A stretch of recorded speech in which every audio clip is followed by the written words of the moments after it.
Hola, buenos días chicos. Hoy vamos a ver una nueva unidad en la materia de administración de redes. Vamos a ver la unidad 2, se llama Sistema Operativo GNU Linux.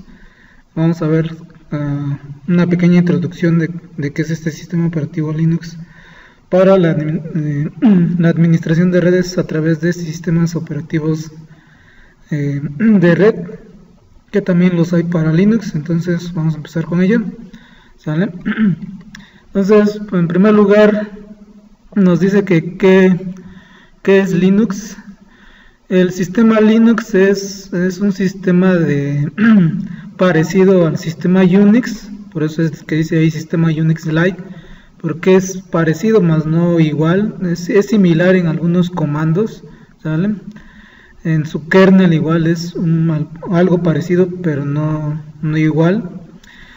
También es un sistema de software libre con licencia GPL versión 2, en la cual es un software que lo podemos utilizar sin pagar ninguna licencia, además de que nosotros podemos desarrollar o poder tener un desarrollo colaborativo para agregarle alguna actualización a este sistema operativo, que es un sistema que está a código abierto, ¿vale? Por eso es que es software libre, en donde cada usuario que tenga la capacidad y conocimientos de agregarle una característica o una actualización adicional a este sistema operativo lo realiza.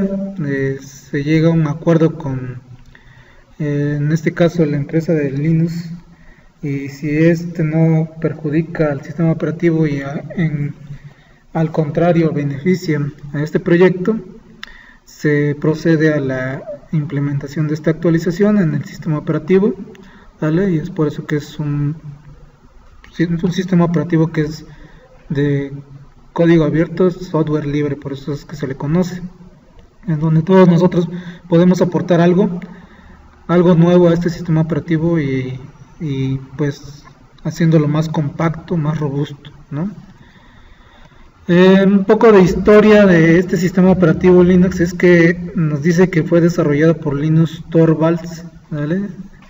Y este señor lo que realizó, o más bien lo desarrolló en la Universidad de Helsinki, y este proyecto lo inició como un hobby realmente, ¿no? Nos dice que así empezó este proyecto, ¿vale? También nos dice que este proyecto o este sistema operativo está basado en Minix, una versión Minix, pero un poco más, no más derivado, sino que una versión en Minix, se podría decir, de Unix, pero un poco tiene algunas diferencias, ¿no? También nos dice que este sistema operativo Linux está desarrollado en el lenguaje C, ¿vale? El nombre interno es Initial Freaks, ¿vale? Así empezó con un nombre interno este proyecto. También nos dice que fue compartido a través del protocolo FTP, que es un protocolo de transferencia de archivos, ¿vale? A través de ese protocolo es como pudo ser compartido este proyecto. Y nos dice que en el 17 de septiembre de 1991 sale la primera versión pública, ¿vale? En el año de 1991. Ya en 1993 ya se adapta a GNU Linux y nace una distribución que se le conoció como Slackware. Es la distribución más antigua de Linux, ¿vale? Entonces por eso es una de las distribuciones que se podría decir que es un poco más complicada o compleja de entender, porque es una de las más antiguas, ya que tiene los primeros parámetros de comandos de cómo inició este proyecto, ¿vale? Eso es un poco de historia de cómo empezó el sistema operativo Linux. Otro poco de historia nos dice que en marzo del año de 1994 fue lanzada la versión 1 de Linux, ya como tal, y en el año de 1996 fue lanzada la versión 2. En esta versión lanzada ya tenían un soporte o soportaba una gran cantidad de procesadores a comparación de la versión 1, Y luego en el año de 1998 la compañía de IBM, Compaq, lo que hoy forma parte de HP, ¿vale? IBM y Compaq, que hoy les digo es parte de HP, y la empresa de Oracle anuncian el soporte oficial a Linux, ¿sale? En la versión 1 todavía no tenemos soporte oficial, pero ya en esta versión 2 ya se juntaron estas tres empresas y anunciaron ya un soporte oficial a Linux, ¿no? En cuanto a el sistema operativo Linux. En este caso, este señor Torvalds escoge a Tux, que es una mascota que fue dibujada por Larry Ewing. Si se fijan al principio de la diapositiva, les mostraba yo un pingüinito. Pues ese es la mascota de Linux, que la llamamos, bueno, Torvalds la llamó Tux, ¿vale? Es otro dato relevante de la historia de este sistema operativo. En el año de 2002, el primer gusano conocido para Linux fue el Sleeper Worm, ¿vale? Entonces también fue creado a través del sistema operativo Linux, ¿vale?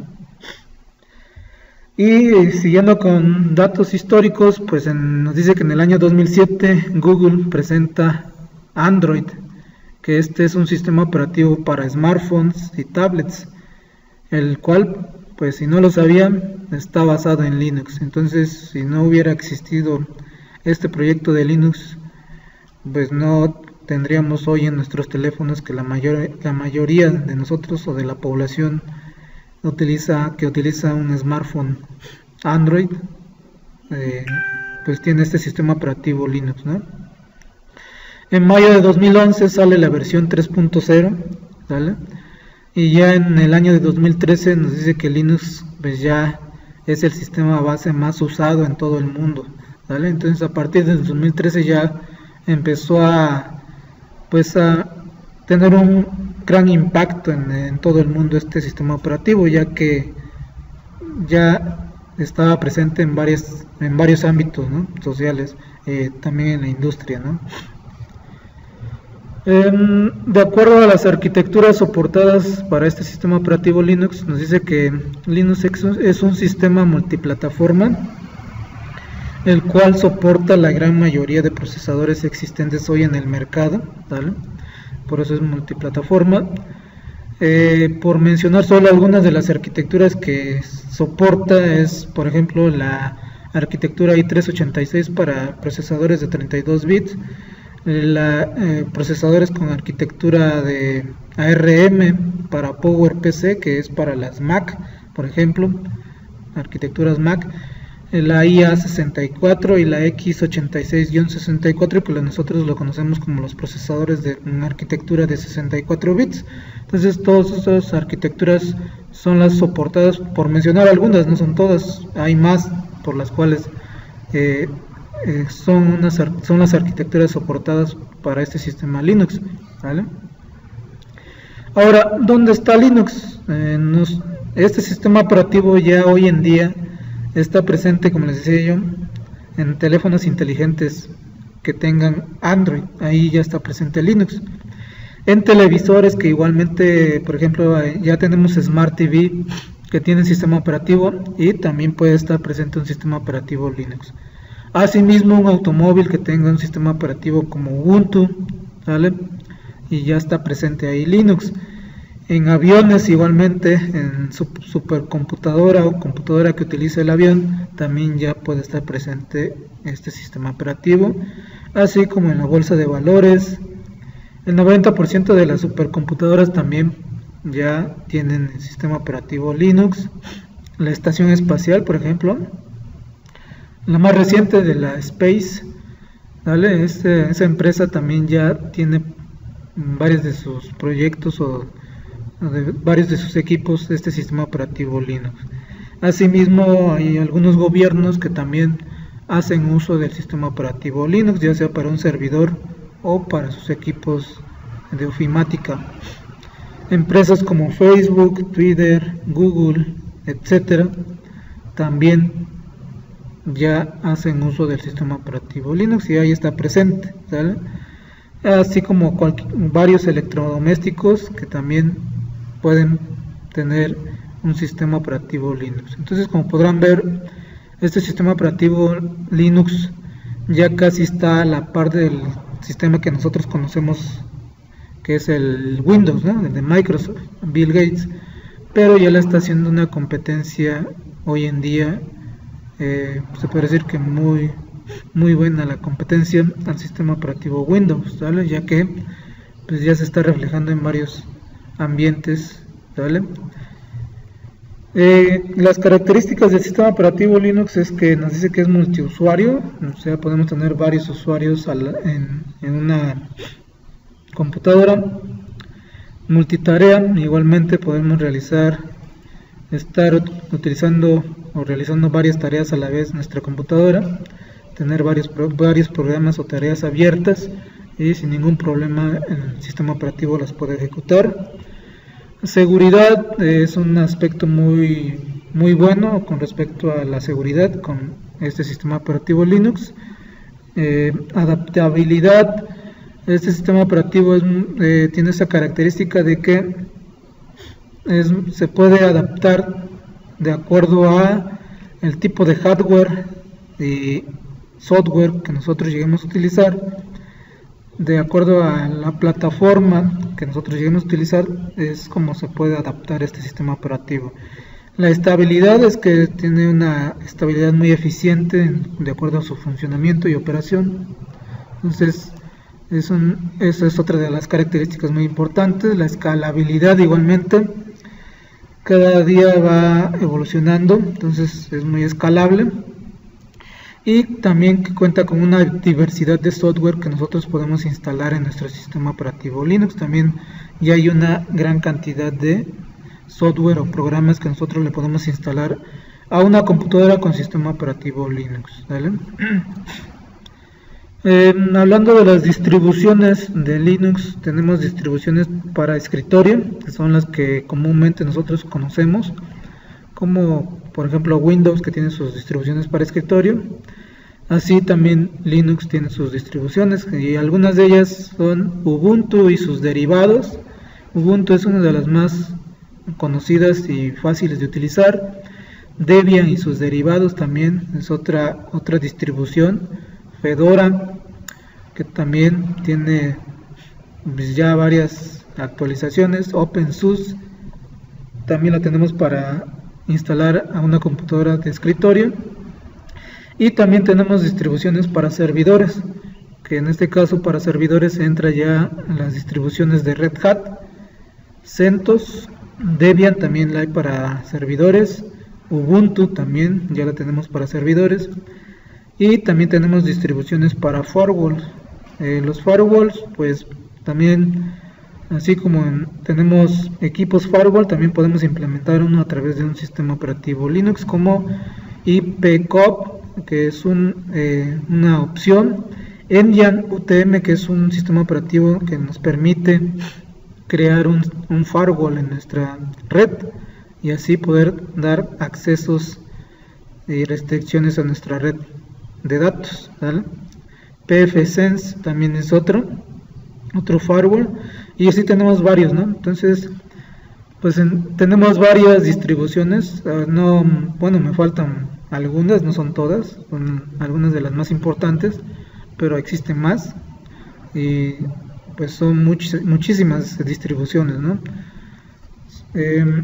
Acá les dejo unos enlaces de interés para que ustedes visiten esas páginas en un momento dado y pues se llenen de más conocimiento y más información acerca de este sistema operativo Linux, ¿vale?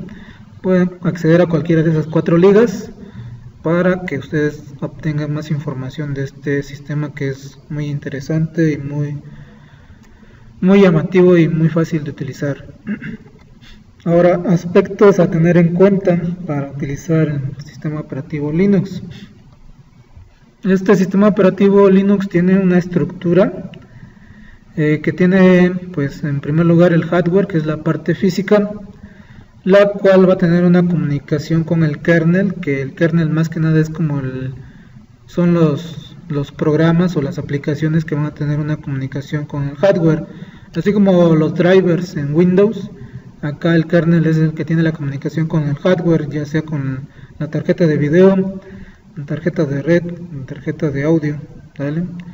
Posteriormente el kernel pues se comunica a través del shell. El shell pues más que nada es como una consola de comandos, o también, pues, bueno, en el caso de los servidores es como una consola de comandos, o también ya en sus versiones de escritorio pues tenemos en este caso la GUI, que es la interfaz gráfica de usuario, por el cual se puede comunicar o puede pues manipular este sistema operativo o las aplicaciones el usuario, y es como está estructurado este sistema operativo, ¿no?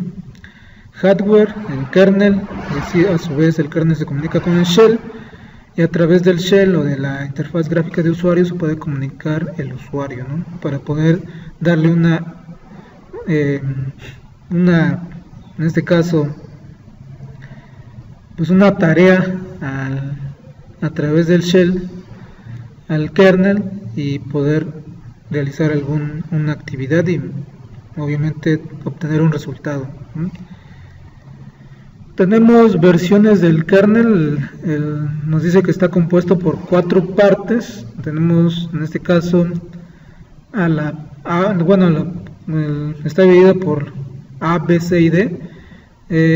A nos dice que es la nueva versión del kernel. B, que son los grandes cambios más los anteriores que se le hayan implementado al kernel.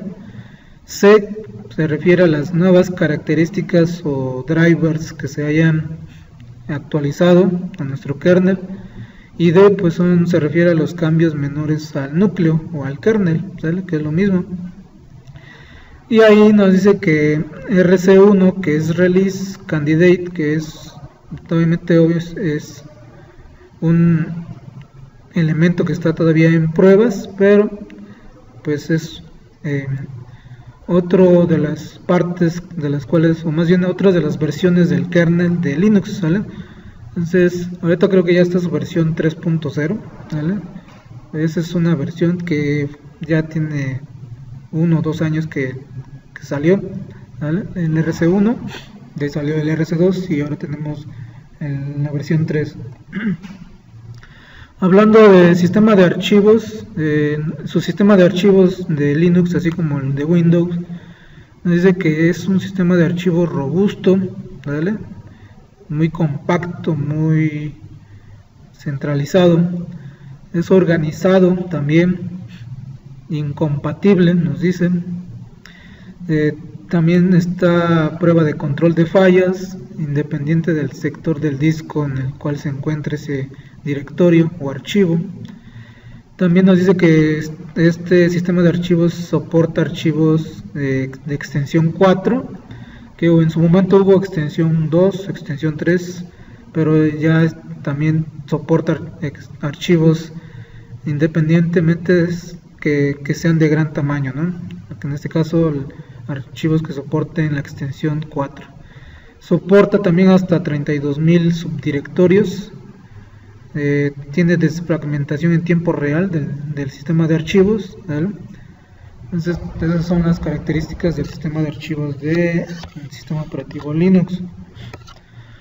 Acá hablando de la identificación de los dispositivos, así es como se identifican a los dispositivos. En el primero de ellos nos dice que la identificación para los discos duros que tenían una conexión por ID. Recuerden que las computadoras ya viejillas pues se conectaban por ID, a lo mejor hay una que otra que todavía anda por ahí. Entonces, para identificar esos tipos de dispositivos los vamos a tener identificados a través de HD.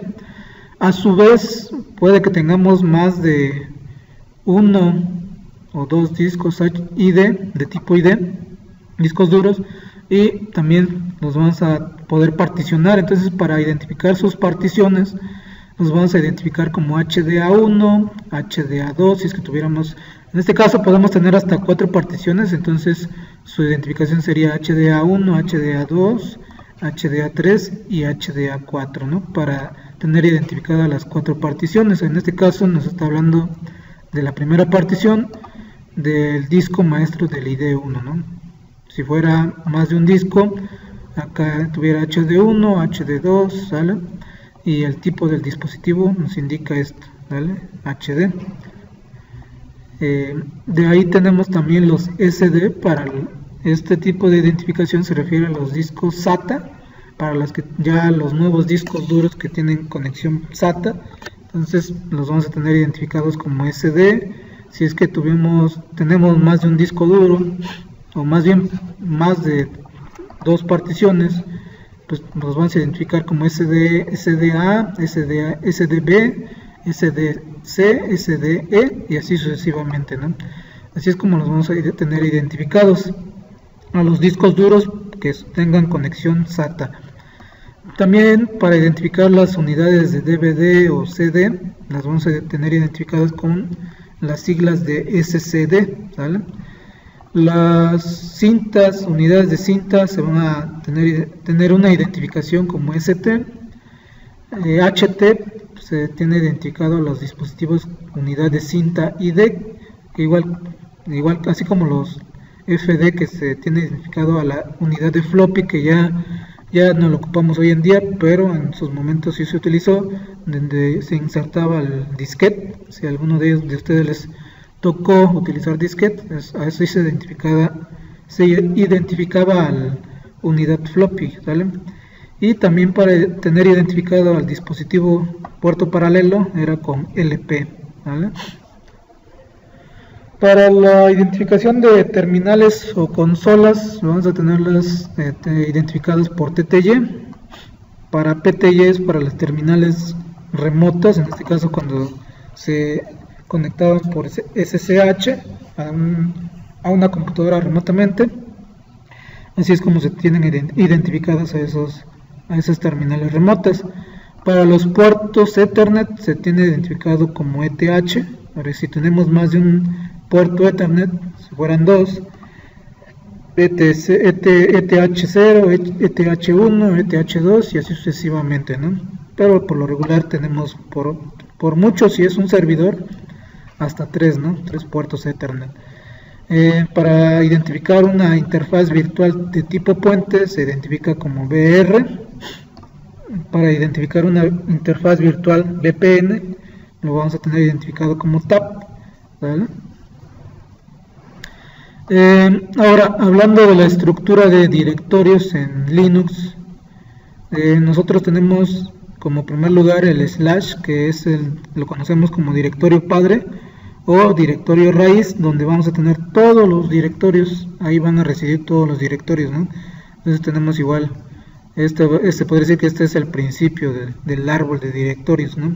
El que va a estar hasta arriba, o ese va a ser el primero. De ahí tenemos el directorio diagonal bin, que es el directorio o la carpeta, que recuerden es lo mismo, donde vamos a encontrar los archivos binarios para su ejecución.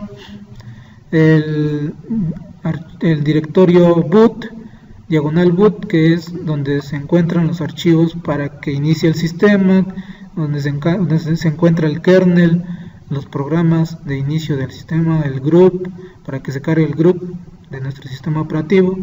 Ahí es donde se van a encontrar esos archivos. De ahí tenemos el archivo deb, diagonal deb, que es el directorio donde se encuentran todos los archivos de dispositivos o especiales, ¿no? De todos los dispositivos, en este caso discos duros, discos o lectoras de CD, DVD, ¿vale? Ahí es donde se van a encontrar esos archivos. El directorio diagonal etc es donde se van a encontrar los archivos de configuración de nuestras aplicaciones. Todas las configuraciones de nuestras aplicaciones que tengamos instaladas o de algún servicio que hayamos configurado, ahí es donde se van a guardar esos archivos.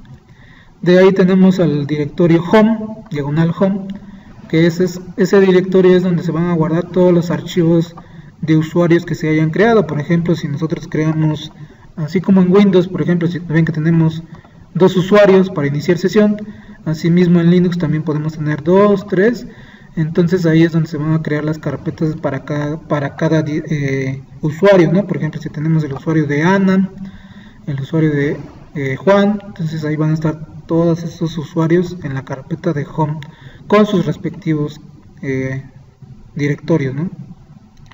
También el directorio lib nos dice que ahí se van a encontrar las librerías compartidas, todas las librerías que lleguemos a utilizar.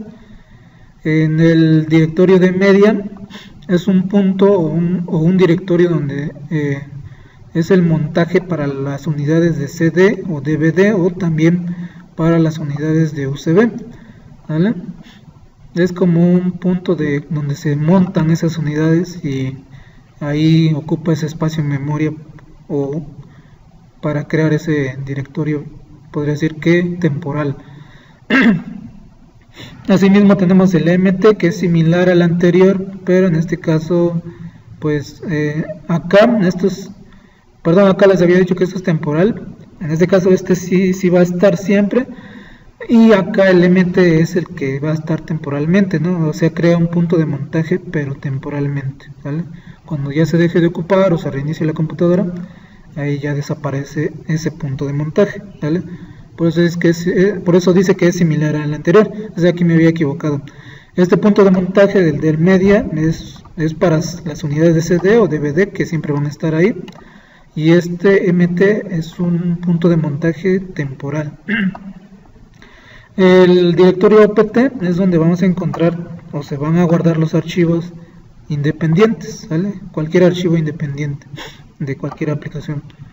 El directorio /proc es un directorio donde se van a alojar los archivos con la información de nuestro sistema, ¿vale? Y por último, bueno, no por último, sino también el directorio loss más found es donde se van a guardar archivos dañados del sistema o de aplicaciones o de configuraciones de servicios. Ahí es donde van a recaer los archivos dañados, ¿vale? Hablando de la estructura de directorios, también tenemos el diagonal root, que es donde van a estar alojados o se van a guardar los archivos del usuario root. El usuario root es como en Windows si tuviéramos un archivo administrador, ¿no? Y el directorio sbin es donde van a estar los ejecutables, pero que solo van a ser ejecutados por el usuario root, no por otro archivo estándar, ¿vale? También tenemos el directorio tmp, que es donde van a estar los archivos temporales. Así como en Windows, acá también tenemos archivos temporales, que es donde van a recaer todos esos archivos. El directorio diagonal usr es el directorio donde tenemos archivos compartidos entre aplicaciones, ¿vale? Y por último, el diagonal bar son archivos dinámicos como pueden ser logs, ¿vale? De configuraciones. Entonces ahí es donde van a recaer esos archivos. Hablando de archivos, los tipos de archivos, acá en Linux nos dice que todo en Linux es un archivo, ¿vale? Entonces acá vamos a tener tipos de archivos como los archivos ordinarios, que son archivos que maneja y contienen la información del usuario, ¿vale? Archivos vínculos, que es como un acceso directo hacia otro archivo, el cual los vamos a tener de dos tipos: simbólicos, que estos tipos de archivos vínculos que son simbólicos pues no afecta al archivo original, pero tenemos los hard links, que este sí va a afectar al archivo original en caso dado de que se cree un acceso directo hacia otro archivo. De ahí tenemos los archivos directorios, que más que nada van a contener información de otros archivos, ¿vale? Y también los especiales, que son los encargados de representar los dispositivos físicos del sistema, ¿vale? Hablando de archivos directorios especiales, vamos a tener unos directorios especiales o también archivos especiales, que tenemos el primero de ellos, que es el dev diagonal null. En este directorio es donde van a recaer, más bien nos dice que todo lo que se ha enviado acá va a desaparecer, ¿vale? Entonces todo lo que se envía acá pues va a eliminarse en cuanto se apague o se reinicie la computadora. Y también tenemos el diagonal dep, diagonal 0, que es un directorio que va a proveer tantos caracteres null como les sean solicitados, ¿no? Y el directorio diagonal proc, diagonal cpu info, pues es el directorio que nos va a proveer información del procesador, ¿no? En cuanto a cuántos gigahertz está trabajando, la capacidad de memoria, ¿vale? Cuántos ciclos por reloj, toda esa información o la versión del procesador nos las va a mostrar en ese directorio. Y ya por último tenemos la diagonal swap, que es la conocemos más comúnmente como la memoria de intercambio, que es más o menos es una memoria RAM, pero se puede decir que virtual, la cual es utilizada cuando en algún momento dado el procesador se llegue a colapsar o ya se llegue a bloquear. Esta memoria de intercambio llega a funcionar para poder volver a restablecer el sistema operativo, ¿no?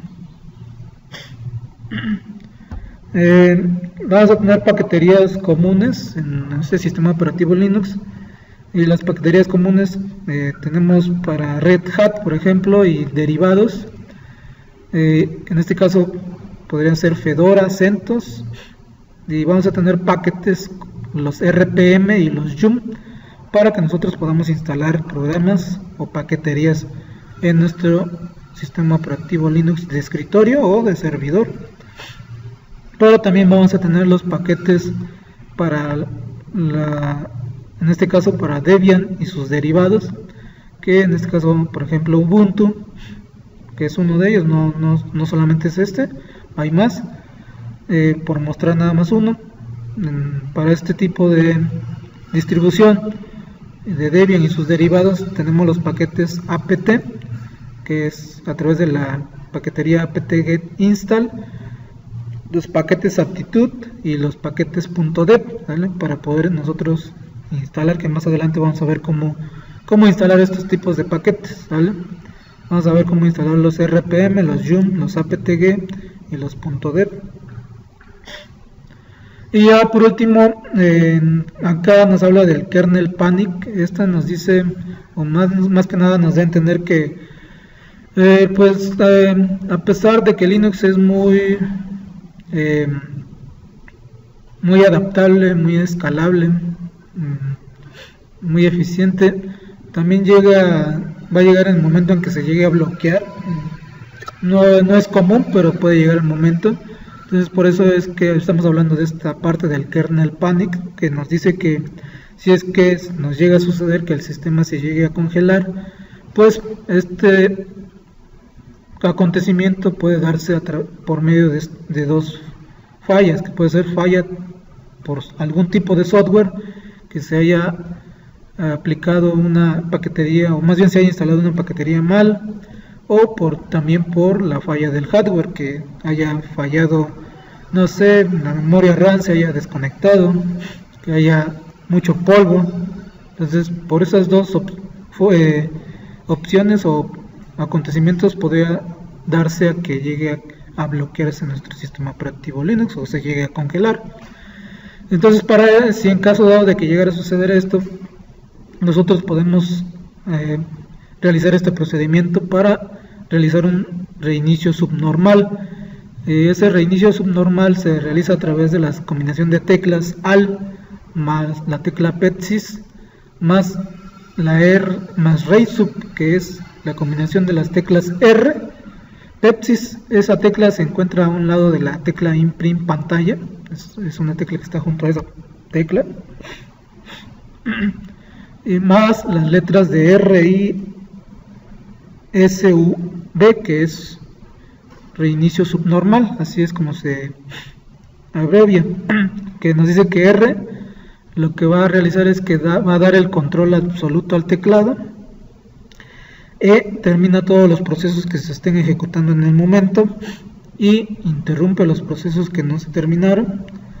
S sincroniza el disco duro y U desmonta el sistema de ficheros y los monta en forma de lectura.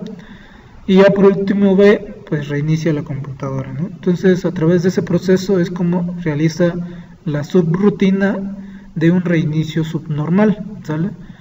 Para que vuelva a funcionar nuestro sistema operativo si es que llegase a pasar de que se llegara a congelar, ¿no?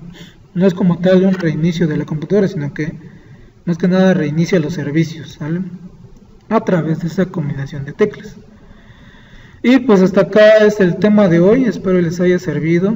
Es un poco de la introducción al sistema operativo Linux. Ya en la próxima clase veremos otro tema, cómo empezar a instalar un sistema operativo Linux, ¿vale? Y pues ya nada más queda agradecer por su tiempo y su espacio, y nos vemos en el próximo módulo.